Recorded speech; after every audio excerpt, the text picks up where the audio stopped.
Untuk mentransfer pengetahuan yang saya dapatkan dalam program Guru Penggerak, saya akan berkomunikasi dengan kepala sekolah sebagai pemegang kebijakan di sekolah. Saya juga akan melakukan pengimbasan kepada rekan sejawat tentang praktik baik pengambilan keputusan sebagai pemimpin pembelajaran, budaya positif, praktik coaching, dan juga pembelajaran berdiferensiasi, serta pembelajaran sosial emosional. Saya juga akan berkolaborasi dengan rekan sejawat yang tergabung dalam komunitas praktisi yang ada di sekolah.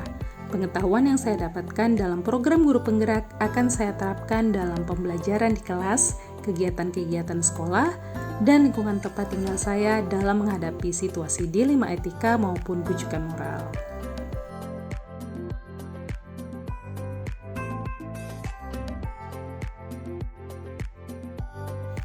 Saya akan menelaah situasi yang saya hadapi, kemudian menentukan paradigma dilema etika apa yang akan digunakan dalam menyelesaikan situasi tersebut.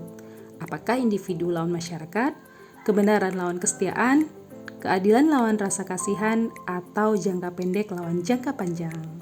Berdasarkan paradigma tersebut, saya akan memilih prinsip yang akan saya gunakan dalam pengambilan keputusan, apakah prinsip berpikir berbasis hasil akhir, berbasis peraturan, atau berbasis rasa peduli.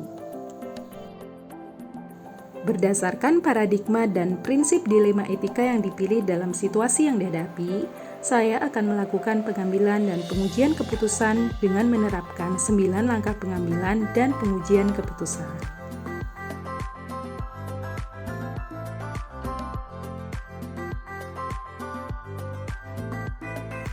Saya akan menerapkan langkah-langkah pengambilan keputusan sebagai pemimpin pembelajaran ketika saya dihadapkan pada situasi dilema etika yang memerlukan pengambilan keputusan yang mampu mengimbangi antara dua pihak dan dua opsi yang ada dengan pilihan yang tepat dan efektif sehingga tidak merugikan salah satunya dan membuat orang-orang di lingkungan saya merasa nyaman dan tenang.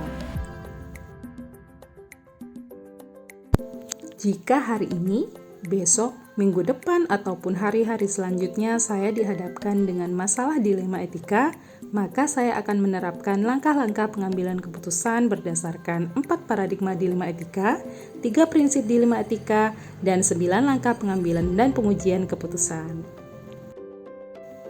Harapan saya tentunya ketika saya dihadapkan pada situasi dilema etika, saya dapat melakukan pengambilan keputusan dengan menerapkan langkah-langkah pengambilan keputusan berdasarkan 4 paradigma dilema etika, 3 prinsip dilema etika, dan 9 langkah pengambilan dan pengujian keputusan.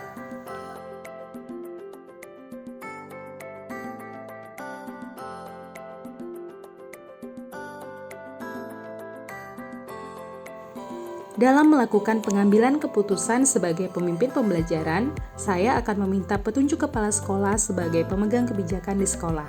Saya juga akan berkoordinasi dan berkolaborasi dengan rekan sejawat dalam menghadapi situasi dilema.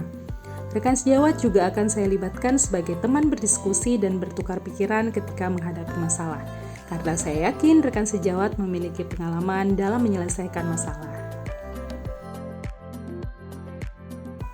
Rekan calon guru penggerak di Kabupaten Tapanuli Tengah juga akan saya libatkan sebagai teman berdiskusi dan bertukar pikiran, karena mereka memiliki pengalaman dan kompetensi melakukan pengambilan keputusan.